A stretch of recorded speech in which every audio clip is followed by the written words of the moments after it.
నాకైతే మందు అలవాట్లేదు. మందు బ్రాండ్స్ పూర్తి పేర్లు గూడా నాకు తెలీదు. ఏదన్నా ఈ వార్తల పరంగా వచ్చినప్పుడు బయటికి తెలుసుకోవడం తప్పించి, టోటల్‌గా ఎన్ని బ్రాండ్‌లున్నాయి, ఏం బ్రాండ్‌లున్నాయి, దేని బలం ఎంత, దేని బలహీనత అంటే ఇయన్నీ తెలవదు. అయితే మందు తాగితే జనానికి రోగాలొస్తాయి. రోగాల తర్వాత నిదానంగా పోయేది కొంతమంది, తొందరగా పోయేది కొంతమందనేది మాత్రం తెలుసు.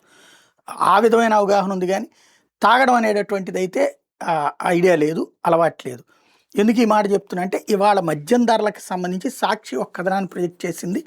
ఆహ్, రేట్లు మొన్నేదైతే క్యాబినెట్ తీర్మానించిందో, ఆ ఆర్డర్‌లు రాకముందే ప్రతి షాప్‌లో గూడా రేట్లెక్కువ వసూలు చేసేస్తున్నారు అన్నటువంటిది.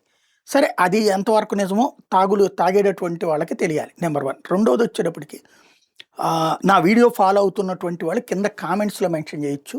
జగన్ టైంలో ధరలెక్కువగా ఉన్నాయి. అది మేము రాగానే తగ్గిస్తామన్నారు. తర్వాత విన్నదైతే రూ. 99 మద్యం ఏదో ఒకటి తీసుకొచ్చారు. అది ఓకే. వివిధ బ్రాండ్‌లలో కూడా రూ. 99 అన్నారు. ఆ తర్వాత ఇప్పుడు ప్రచారం చేయట్లేదు. అప్పట్లో ఈనాడు జ్యోతి దాదాపు ఒక ఏడాది పాటు రాసినాయి. ఇప్పుడు రూ. 99 మందు దొరుకుతున్నదా లేదా? అలాగే అప్పుడు మిగతా వాటి ధరలు తగ్గిస్తానన్నారు గదా! తగ్గిచ్చారా లేదా? ఇప్పుడు పెంచింది భారమా? జగన్ టైంలో భారమా? ఇప్పుడు భారమా? ఇది తాగేటటువంటి వాళ్ళు జెప్పాలి. ఆ బ్రాండ్‌లతో సహా జెప్తే మనం తర్వాత దాని గురించి చర్చించుకుందాం.